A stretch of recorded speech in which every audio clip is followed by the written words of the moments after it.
وعن أبي هريرة رضي الله تعالى عنه قال سمعت رسول الله صلى الله عليه وسلم توزعوا من المسجد ورسول الإمام وفي سنة أهل الله عليه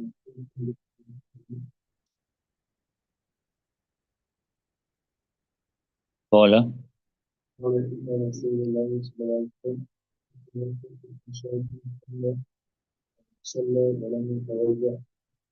Right. Abu Hurairah radiallahu anhu, he said, Nabi Kareem sallallahu alaihi wasallam saying that make wuzu from that which the fire touches.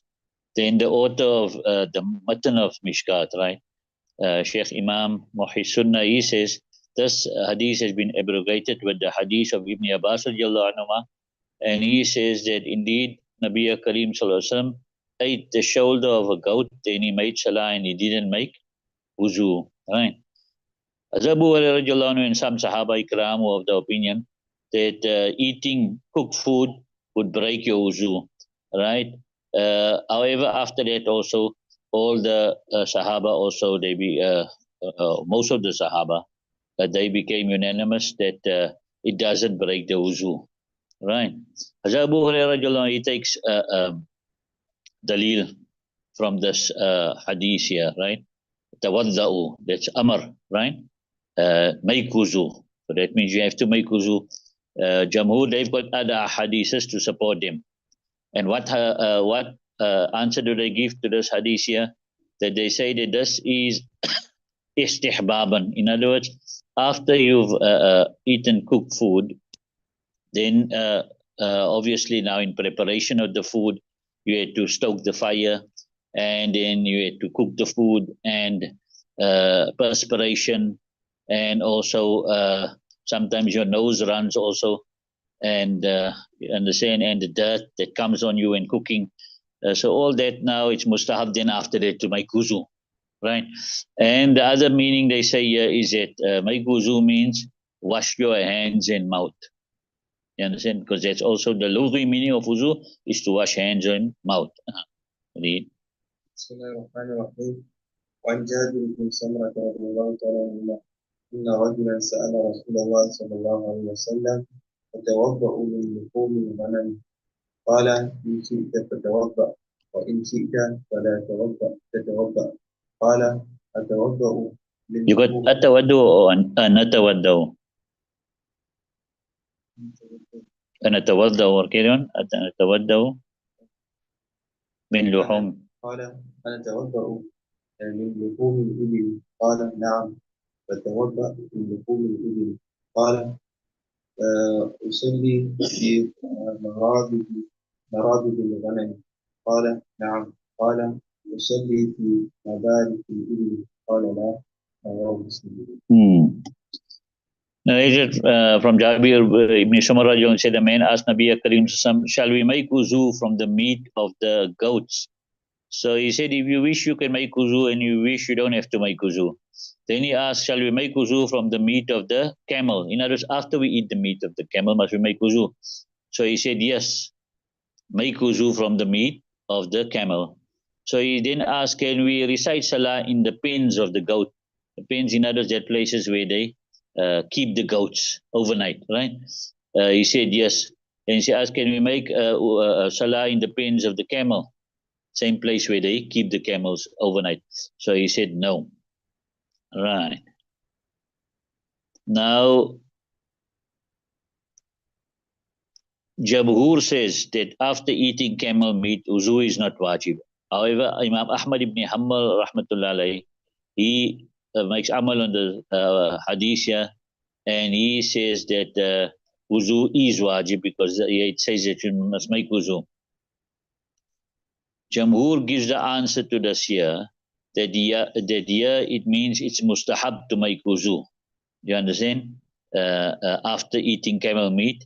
And the reason being is the camel meat has got some stickiness in it, and it's got a bit of a smell, right?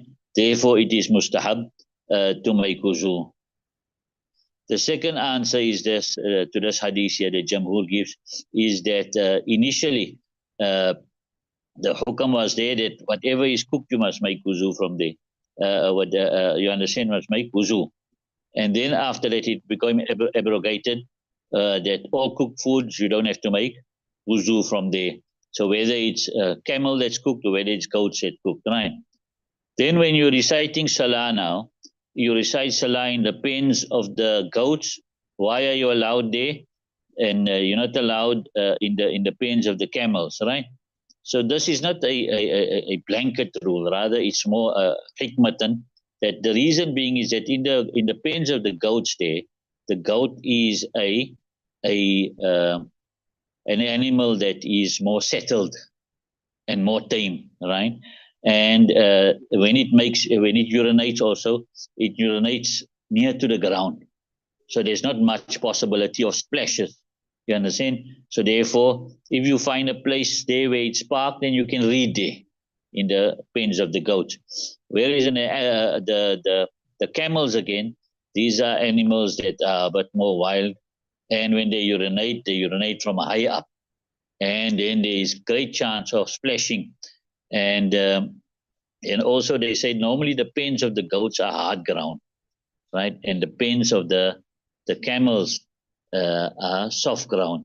So then when it's like this, then the hard ground, you can see if there's any urine, and the soft ground, it goes and it spreads in the ground, the urine. You understand it? Right. And then they also say that generally, even amongst the Arabs, they would understand the pens of the camels to be napak. They themselves would urinate there in the pens of the camels. Right. So basically, the crux of that of the masla is, if in the pens of the camels, if you feel the camel is not going to kick you or something like it, and you find a spot that is clean, you can read there also. You understand? And you take it the other way again, in the pens of the goats, if you see it's napak, and then you can't read it. You understand?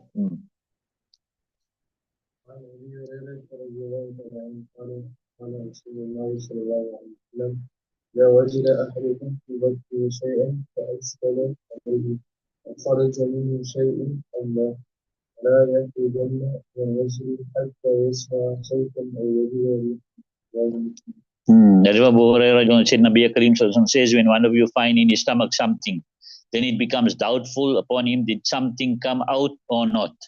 Then he will not come out of the masjid until he hears a sound or he gets a smell. So basically, you're not sure whether your wuzu broke or not, right?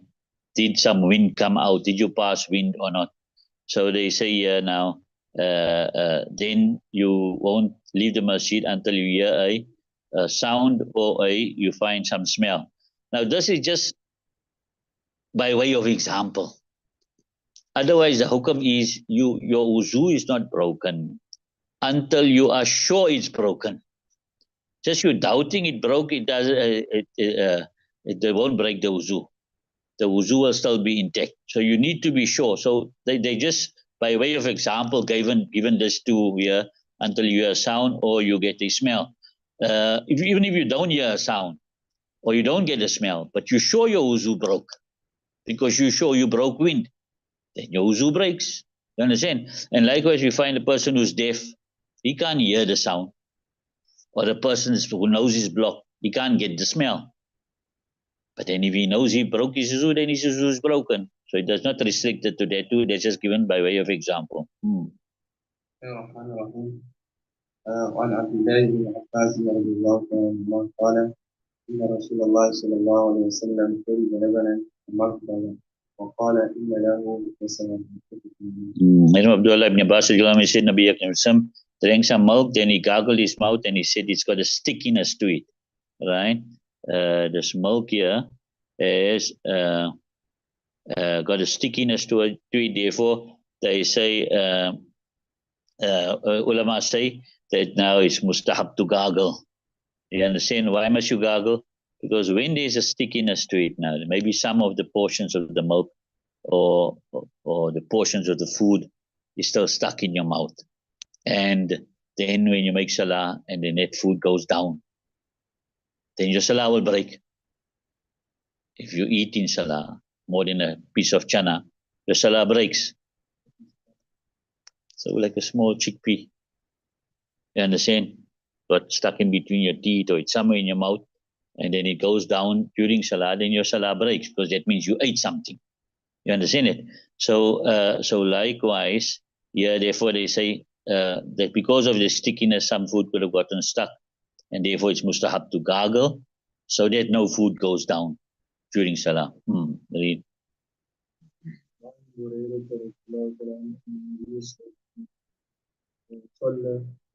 صلى الصلوات وينفق بالوضوء وحده ووسق على خفيه قال له عمر لقد صنعت اليوم شيئا لم تكن تصنعه قال حمد صنعته يا عمر Then from Burayrah, the Nabi Akram recited many salats on the day of Fatah with one wuzu, and he made masa upon his khuf. So as Umar said that you did today something which you never used to do. So he said, intentionally I did it, O Umar. Right. So here Yawmul Fath means the Fath Makkah. And in the way of shukr, Nabi Karim recited 8 rakats. Right. And then Hazrat Umar is referring to 2 things here.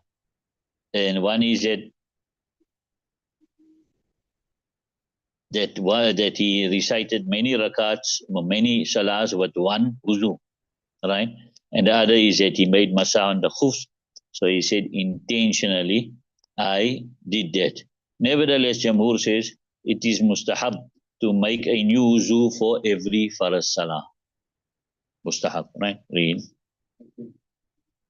بسم الله الرحمن الرحيم وعن سويد بن النعمان رضي الله تعالى عنه أنه خرج مع رسول الله صلى الله عليه وسلم عام خيبر حتى إذا كانوا في الصحبان وهي من أدنى خيبر صلى العصر ثم دعا في أزواجه ولم يؤت إلا في السويق فأمر به فقرب فأكل رسول الله صلى الله عليه وسلم فأكلنا ثم قام إلى المغرب ومضمض ومضمضنا ثم صلى ولم يتوضأ رواه البخاري.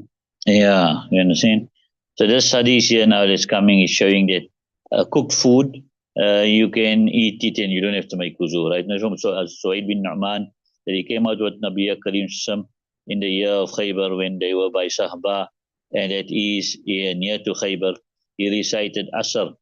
Then he called for the provisions, so it was not brought except flour.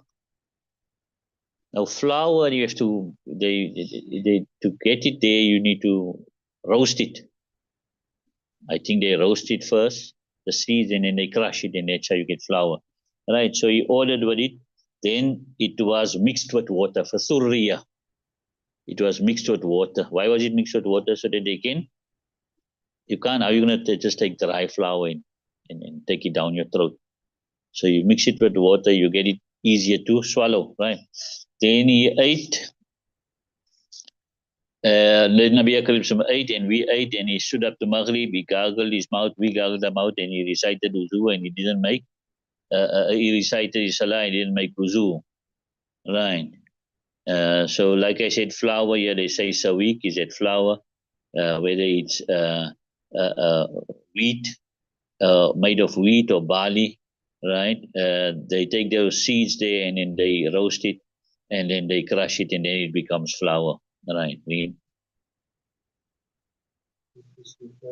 عن أبي هريرة رضي الله عنه قال رسول الله صلى الله عليه وسلم لا وضوء إلا بصوت أو ريح رواه أحمد الترمذي. Abu Hurairah said there's no, Nabi Akram says there's no wudu except from a sound or a smell, right?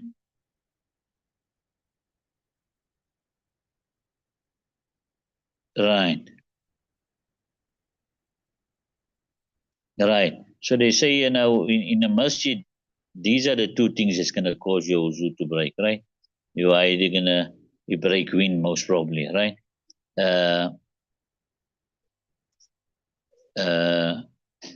Because the hadas, mal hadasu fil masjid.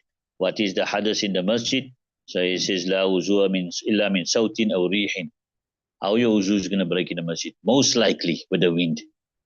You understand? The other breakers of wuzu normally don't take place in a masjid. Read one more.